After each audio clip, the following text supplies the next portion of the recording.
Welcome to the Education Corner, a podcast by Education Choices magazine.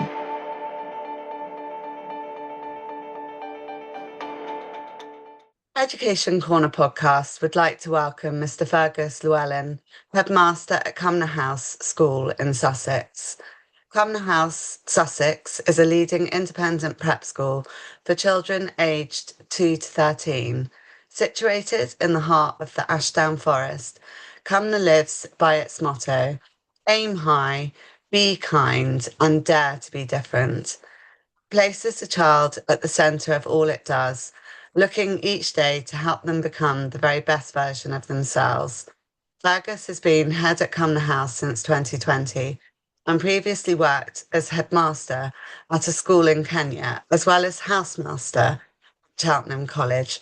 It's such a pleasure to have you with us. Thanks, Chloe. I'm delighted to be here as well. Thank you for having me. Firstly, could you tell us more about your background and how you came to your role at Cumnor House? Yeah, sure. I started my teaching background actually in prep schools. I was a failed actor coming out of university, so I decided to write around to a whole load of schools to see who would take me, and a lovely headmaster at a prep school called Hazelmere Prep School, or the Heights, took me on. So I started my career at a prep school, but from there moved on to senior school education. I went to King's Bruton, where I ended up being master in charge of cricket as well as head of drama. From there, I went to Cheltenham College, and I was head of English and drama there, and then went on to be a housemaster there. And then the opportunity came to go and be a head at Kenya, which you've mentioned. I've married a beautiful South African woman who was trying to raise, at the time we had two children, in wet, horrible, rainy England, going to the same park, pushing the same swing. And she'd grown up in this beautiful South African lifestyle. So the opportunity to go and live as well as work in Kenya just seemed too good to be true. So we took up that opportunity to go and be a headmaster of a prep school out there, St Andrew's Tui, which we absolutely loved. But then, having done sort of 4 or 5 years, we're thinking actually it's probably the right time to come back to the UK. We now have three children, so thinking about sort of coming back at the right time for them as well as for our wider family. And the opportunity at Cumnor came up. And it's a funny thing when you're moving overseas with a family, or from overseas with a family, because all sorts of things are at play when you're thinking about the next step in terms of the job and the career.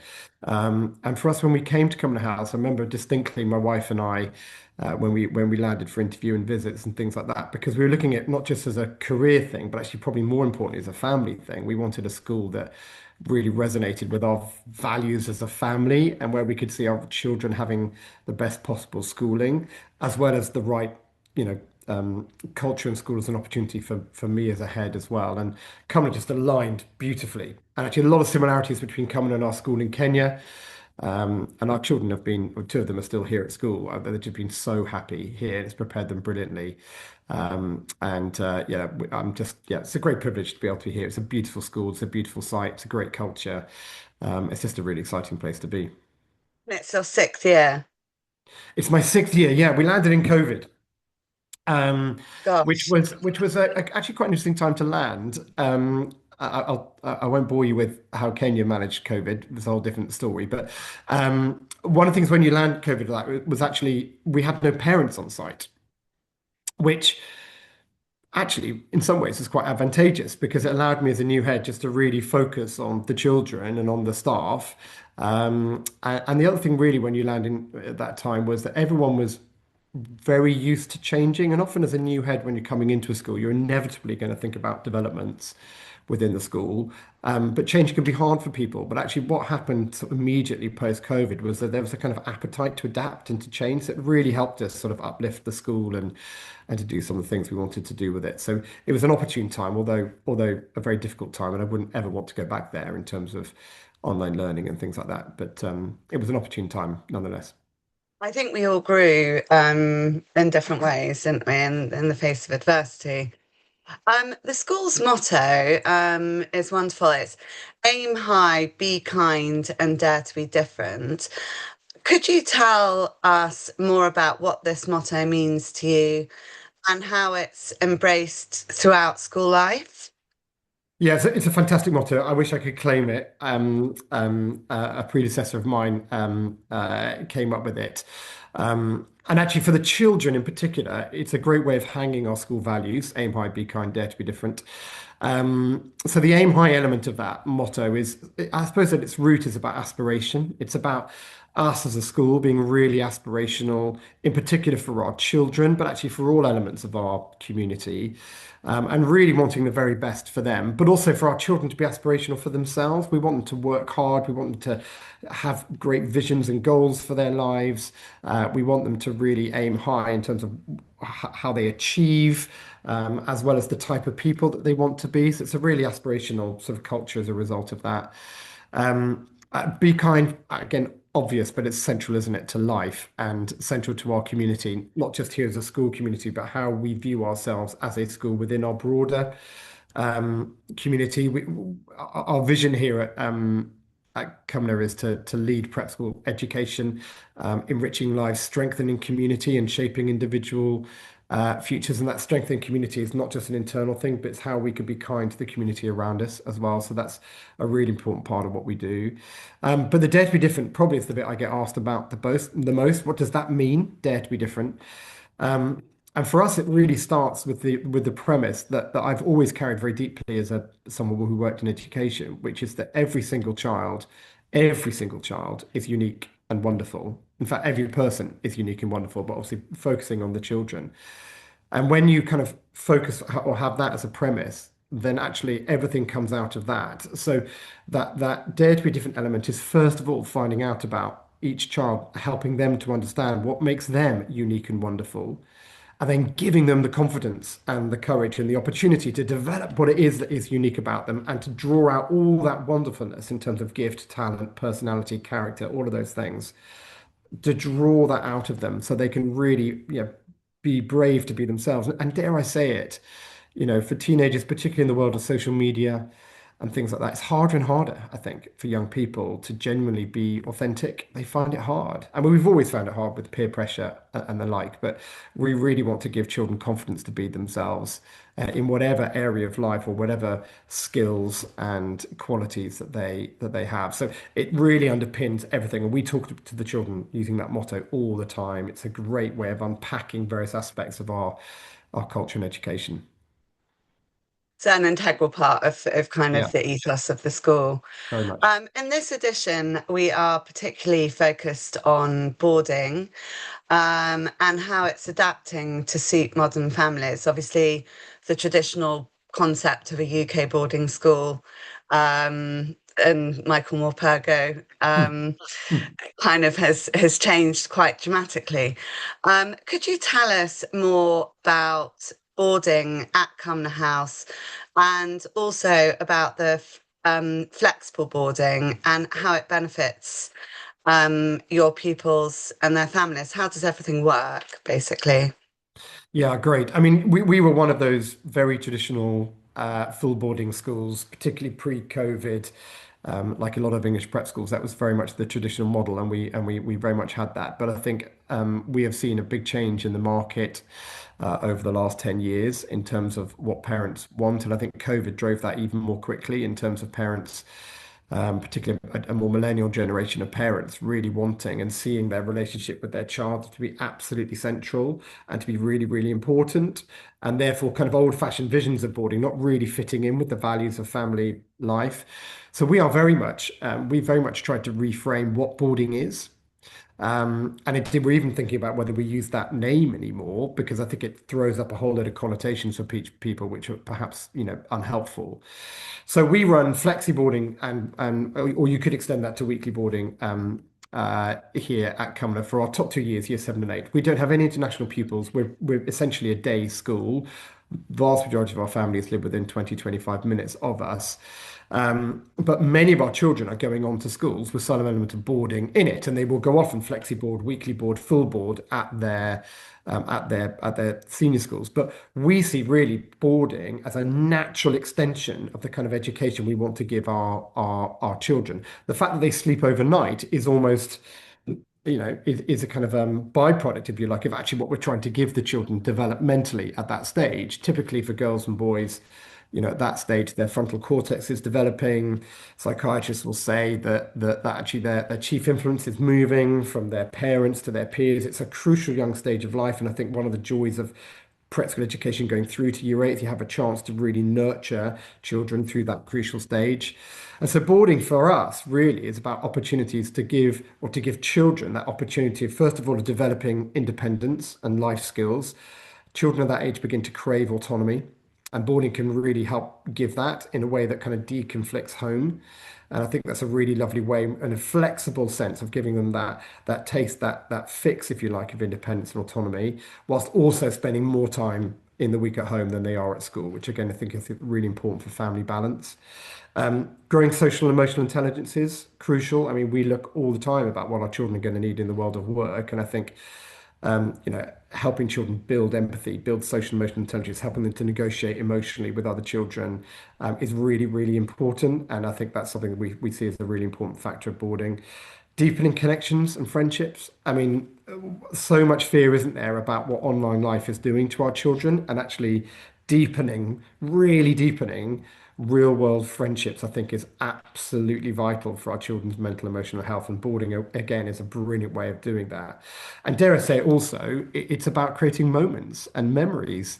And I mean, we have a head boy and head girl each term, and at the end of term, they always give a speech. And without fail, they talk about boarding as being one of the key memories for them in their time at Cumnor, because it's just where this magic happens, where they have that great blend of friendship and autonomy within a beautiful site and these amazing facilities that they get to use. It's a really special moment. So we see boarding in terms of offering families. Yes, there's some logistical benefits of that in terms of pickups and drop-offs, and there's some preparation benefits in terms of what's going to happen at senior school. But fundamentally, we see it as part of a natural extension of what our education is anyway, in terms of helping children develop in their independence, in their autonomy, in their connections with other people, in being screen-free, no screens in boarding. There's no mobile phones or anything like that. It's a screen-free time. It's a really important part, we think, developmentally for our children. Um, and just it's quite fascinating that it's so flexible. How do you have set days that they board? Like, because obviously there's staffing and we all know, I've worked in schools, ratios to cover. Do they all tend to board on certain days, or are they able to board? I'm just Yeah, thinking they can board. from They can board. perspective. They can board across the 4 nights, and typically most of our boarders are doing 2 nights a week. Some might do more. We've got some 3, 4 nighters, but most will do 2 nights a week. There's definitely some popular nights. Wednesday's really popular midweek, both for parents and for the children. School day finishes slightly earlier after matches, for example, so they've got that little bit more time here on school site. But we work hard with our parent body in terms of getting that flexibility and getting what's right for the family.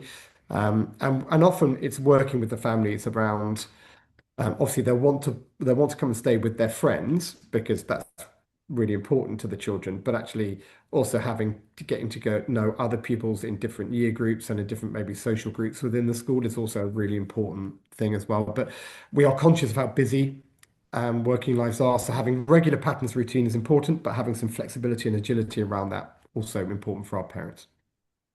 And from what age? Because I Yeah, know so that so at the moment you we start do it at in, 2, so it's yeah, not. yeah, yeah. So our boarding's in the top 2 years, in Yeah. year seven and eight. Although we also offer that kind of boarding or residential experience, if you like, for children low down. So year fours, for example, will come and do some bits of boarding overnight stay with us, particularly if they're preparing for a residential trip in France or somewhere more locally around here. So we will use that boarding facility as well to help. We can't make the assumption that everyone has done sleepovers and things like that anymore. That's not necessarily, not every family will do that. So actually, again, it's all the way through from our young children, particularly from the age of sort of 8, 9 upwards, beginning to give them those experiences within a setting that they know is really safe and within staff that they know really well.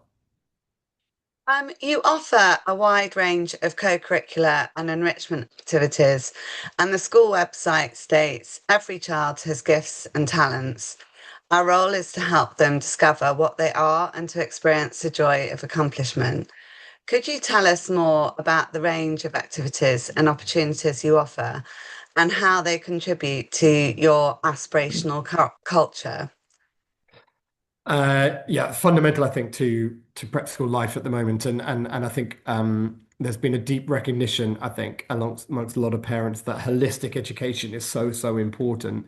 And when I speak to parents who are employers, they will be talking to me much less about qualification, still important, but far less about it, and much more about the kind of personal qualities and characteristics and talents that they're looking for within their organizations. So I think that breadth is really important. And I'll answer that in two ways, really. The first is to say that in some ways, what we offer is quite typical of a lot of prep schools, music, art, drama, sport, DT, the kind of range of clubs and after school activities that, again, a lot of prep schools would offer.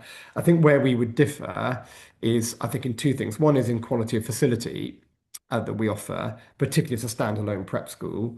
And secondly, and probably more important, is the quality of leadership in that area, because I'm a great believer that if you get talent running those areas of life, then things can really soar. So, for example, we've got an amazing DT specialist called Tori Bramley, who came to us having taught A level and GCSE, and she is utterly transformed. We've got a brilliant facility. Our DT facility, I mean, it's huge and would be the envy of a lot of senior schools, I think.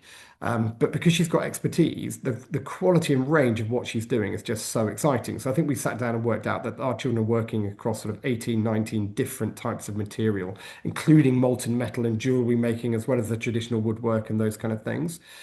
But beyond that, she's created this culture where for children that love DT, I mean, they're in every break, lunchtime. She's got young inventors clubs. There's cardboard everywhere. Like this culture of making and designing is really emerging because you've got this talent and enthusiasm and passion at the top that is really emanating. I could talk more about performing arts as another area where we've got that. So I think that's part of the distinction for the facility and quality of leadership. But that's not to say we're not being innovative as well. So two quick things as an example of that. We introduced entrepreneurship into our curriculum in year seven a few years ago. Again, a brilliant teacher here, Nikki, who has led on that. And I think we identified the need, I think, for our children when they leave school and university are going to have to be increasingly entrepreneurial.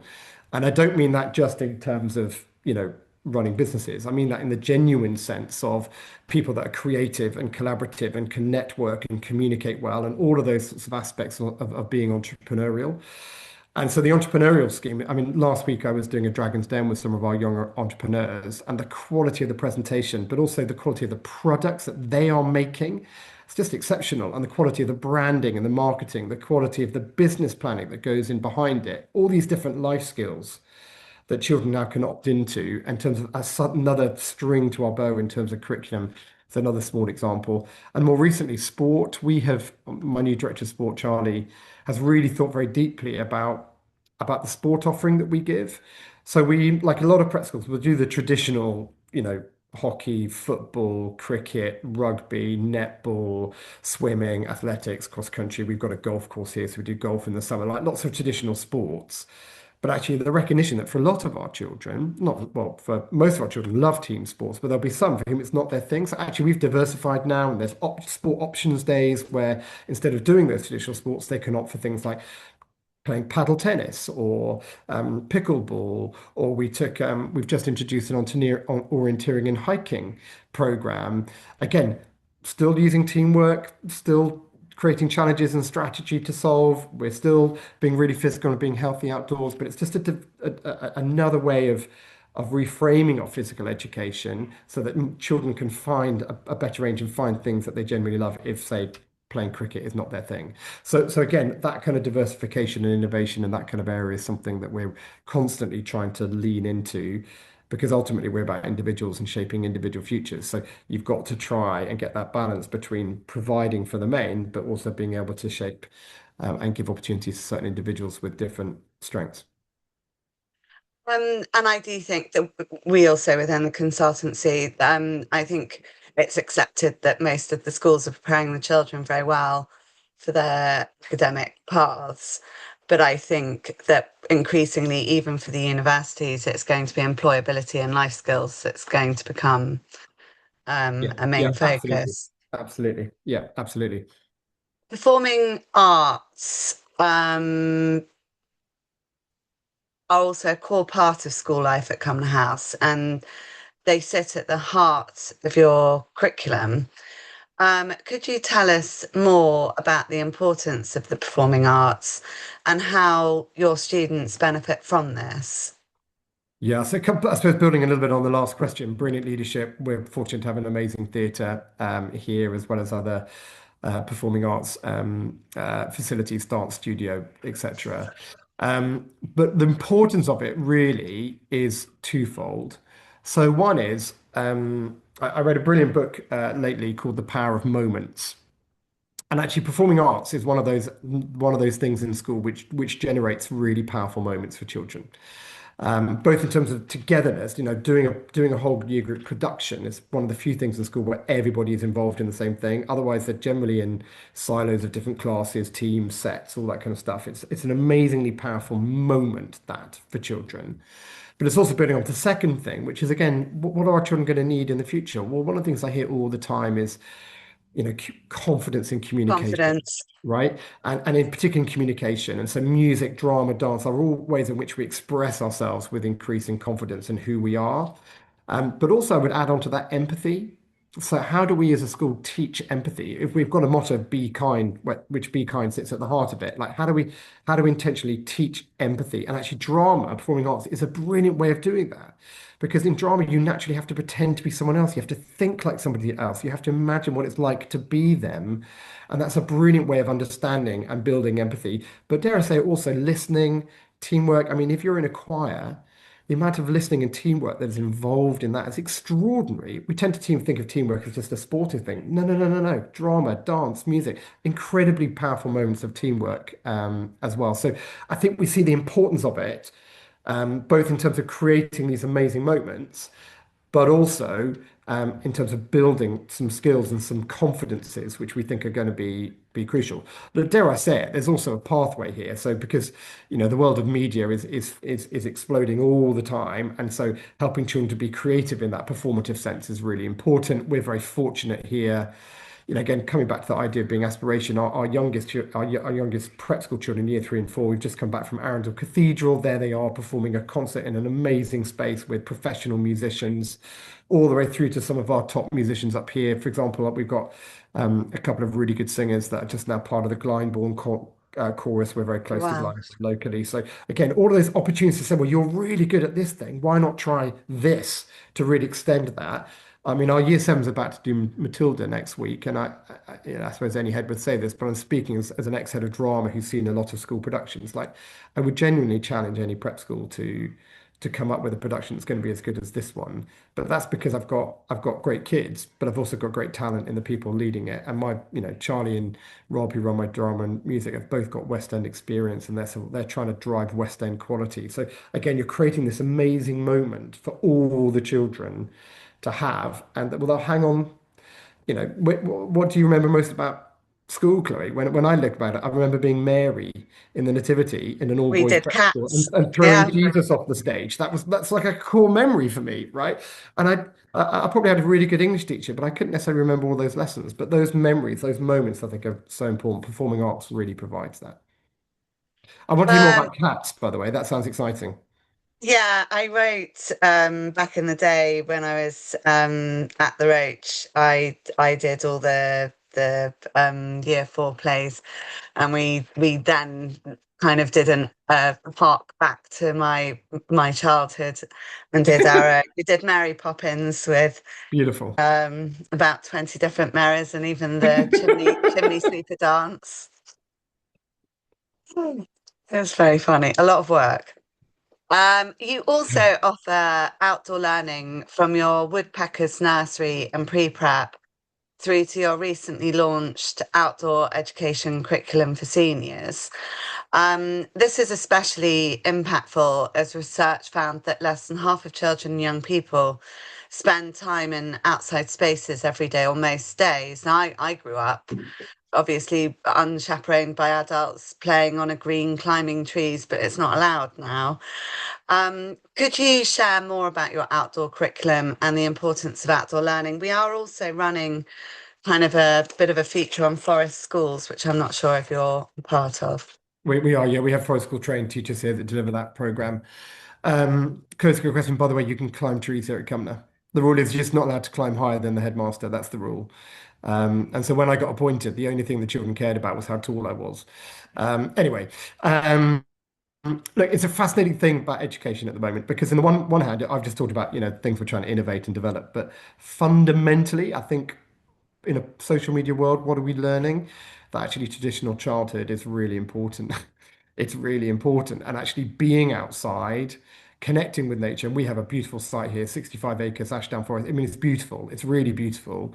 Um, but actually, all the kind of learning and developmental stuff that goes with it is crucial.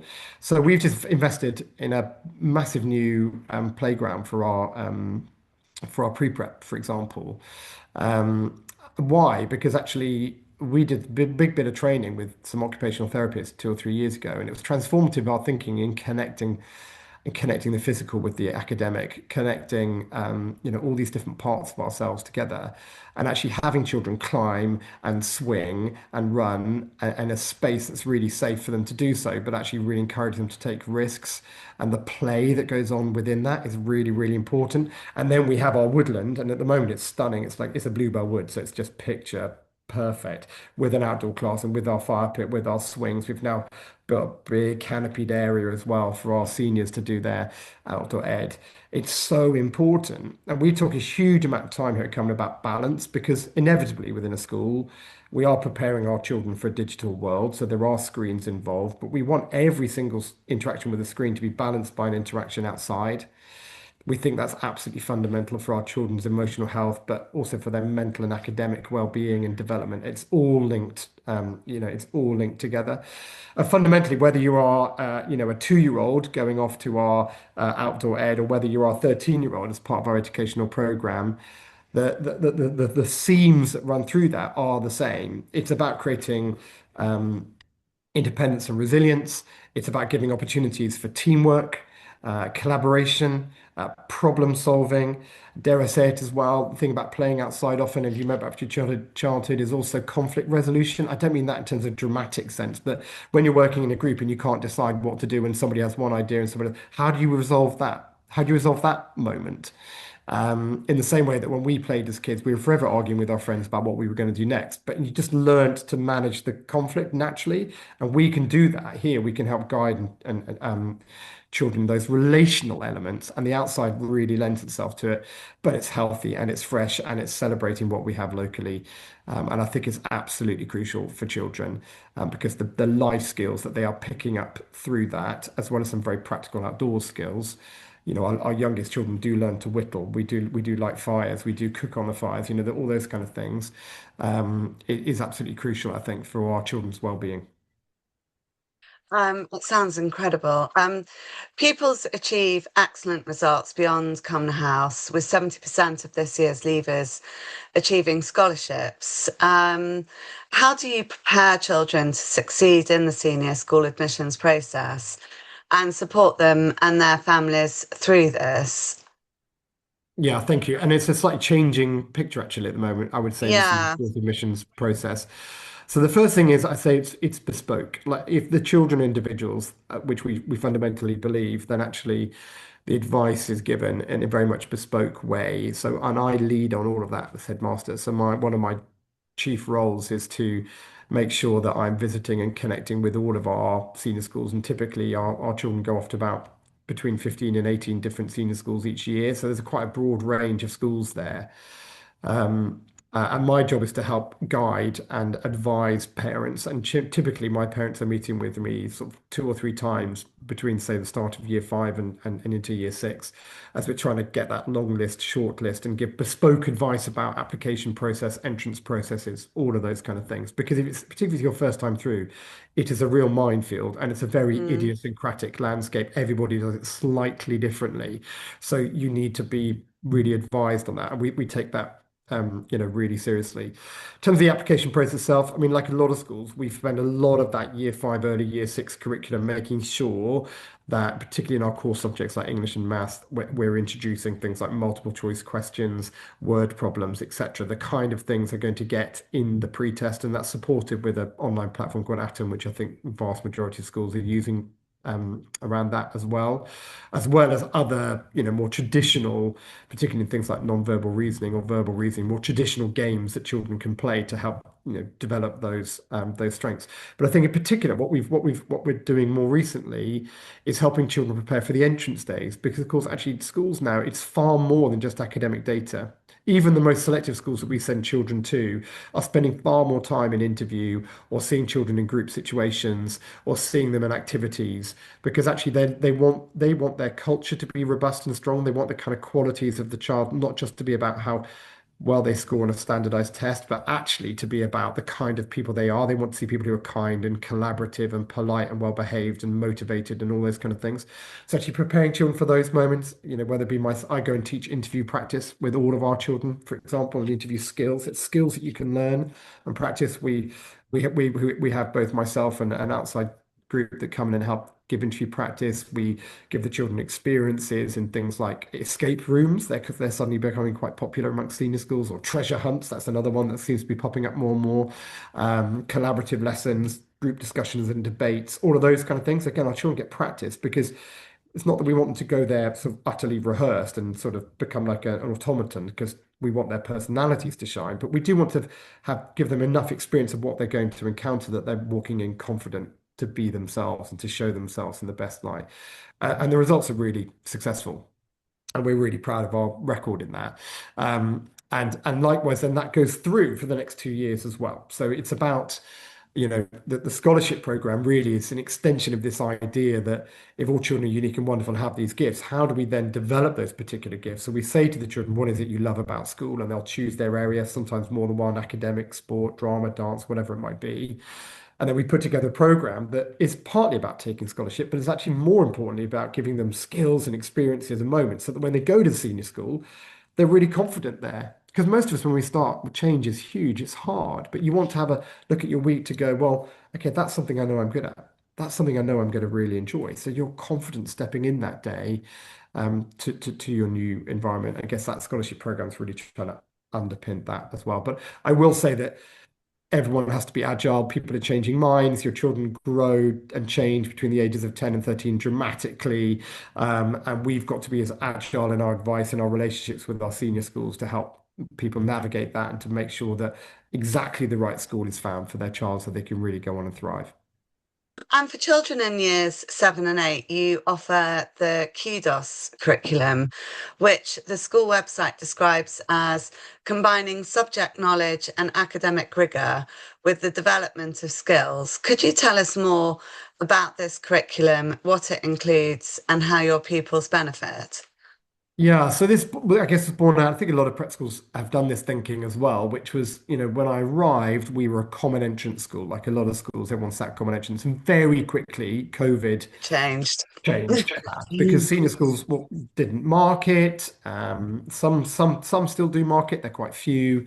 Others will want you to send through the marks. Others, I don't think it matters to them at all. Particularly, they'll use Cat 4 scores or whatever to do their setting. So that was an opportunity to rethink. And we think it's important that our children get some experience of sitting exams, because they're going to arrive in year 9 and boof, they're going to get hit with a set of exams fairly early on.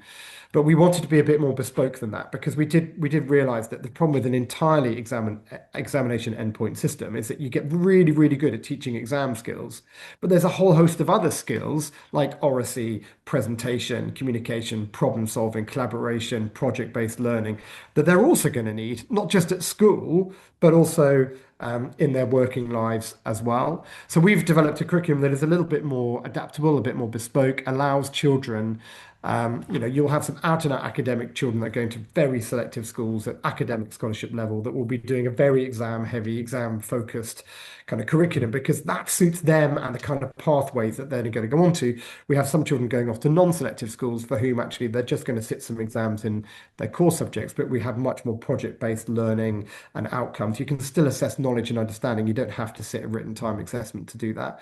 So again, just being adaptable for the different pathways our children might have. Secondly, we are giving equal weight now to subjects like drama or music or art or DT as we might do, say, history or geography, because actually, when they come to GCSE, they don't have to choose history or geography, but they can choose drama or music or DT within there. So we wanted to build up the academic profile, if you like, of those areas and weight them as equally within our program as the more traditional academic subjects. And that's really important for our children. Thirdly, a bit more range of subject choice. So again, we're introducing the idea of options for our children. So I mentioned entrepreneurship earlier, but our children can also opt for extra languages like Spanish or ancient Greek. They can opt for coding and robotics. They can opt for textiles, sports science, all these different range of subjects, again, with pre-GCSE in mind. So when they're thinking about, well, what do I want to do pre-GCSE? Well, I've already done some sports science. I've got a sense of whether I'm going to enjoy this and whether I'm going to be any good at it. Again, that's really important. Um, and then finally, I suppose, it's all the other life skills that center in around that. And again, I've talked about entrepreneurship and way to develop that, but the kind of skills of oracy, communication, empathy. We run a peer mentor program that every child in year 7 go through. So we're trying to build empathy in every single children before they then choose whether they want to be a school peer mentor, and then they peer mentor younger children within the school. Again, that's developing emotional intelligence, empathy, communication, all of those kind of skills. But ultimately, it's about confidence. We've called it kudos because we want every child to feel celebrated. And we want every child at prize giving to, to get that award for things that are unique and wonderful about them. One of the things I do at the end of the time is I write a letter to every single child who leaves us.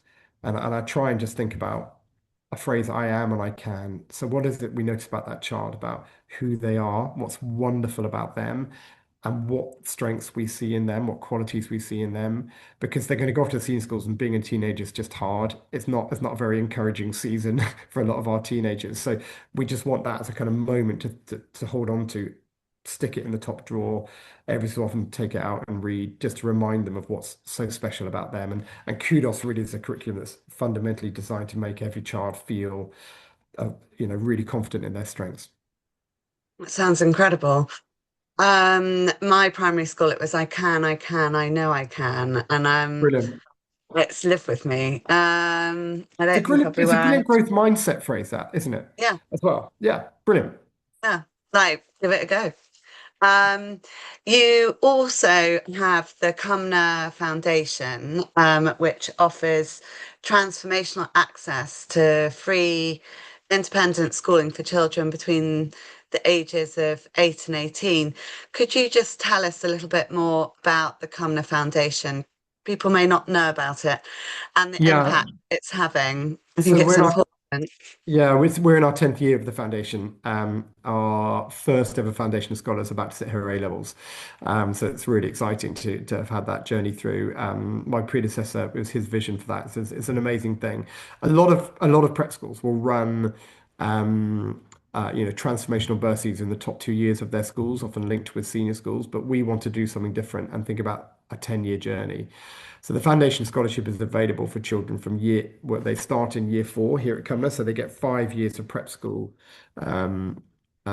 education fully funded by the foundation.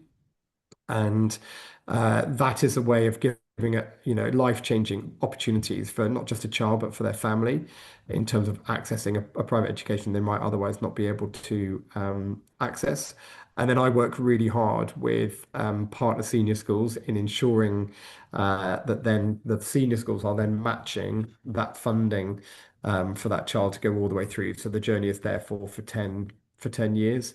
The impact has been, Sasha's our first one to go all the way through, but she's a great example of what an incredible impact that has had on her. And you can probably see the obvious benefits for the child. And I would say in particular, we're seeing, the foundation school in year 8 at the moment, picked up the piano for the first time 2 years ago and is already like grade 4 or something, grade 5. Is unbelievably talented musician. Would probably have never had that opportunity.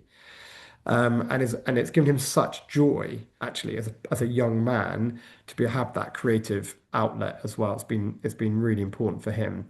But actually, one of the sort of unseen consequences has been for the families themselves, because what prep schools can do is they can look after your child till 5, 6 o'clock. We can do boarding, wraparound care, all of those things. So suddenly, parents are finding they've got more ability to retrain, to enter in different job opportunities. We're seeing actually being a transformational thing, not just for the child but for the family around them as well, which is, ultimately this is about social mobility, and that's really exciting, as well.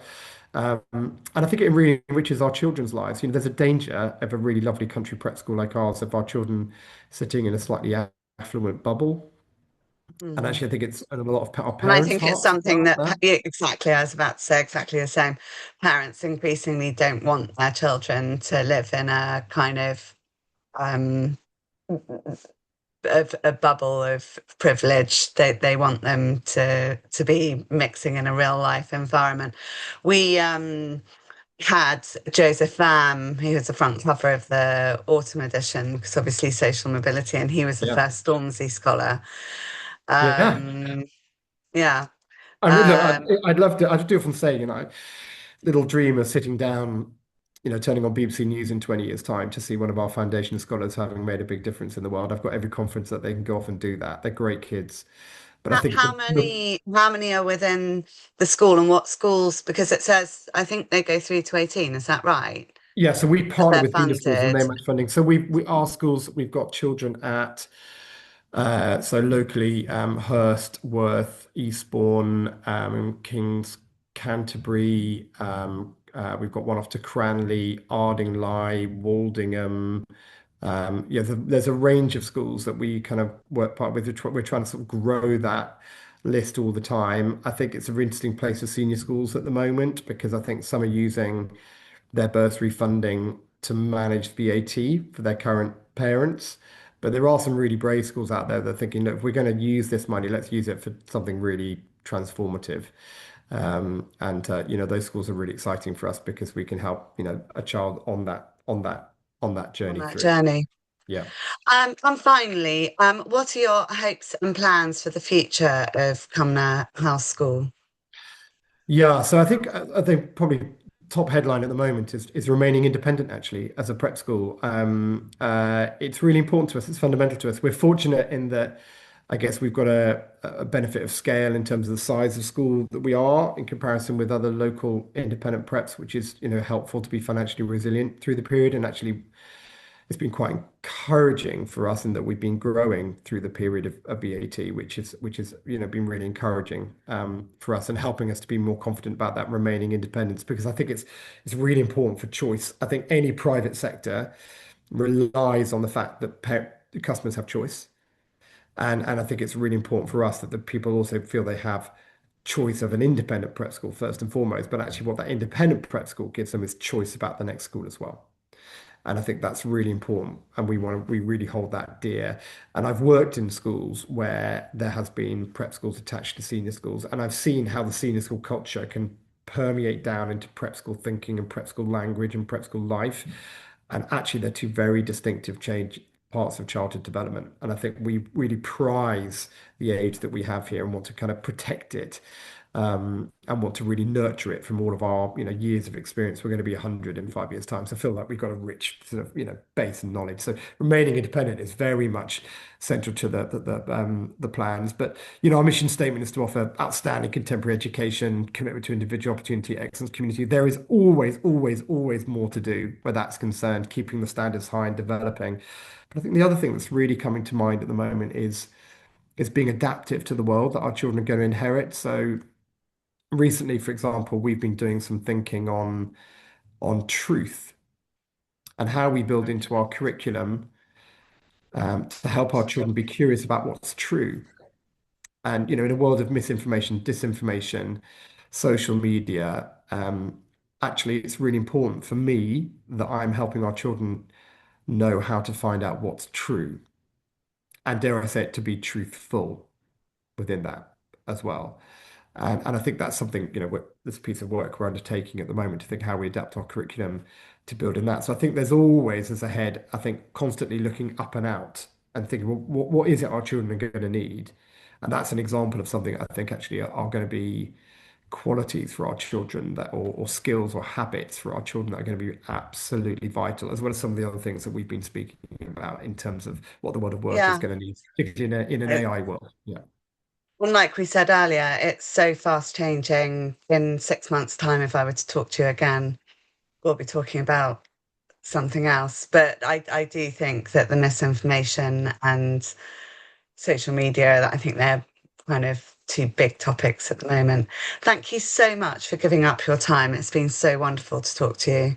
My pleasure, Um, Chloe. Thank you so much for having me.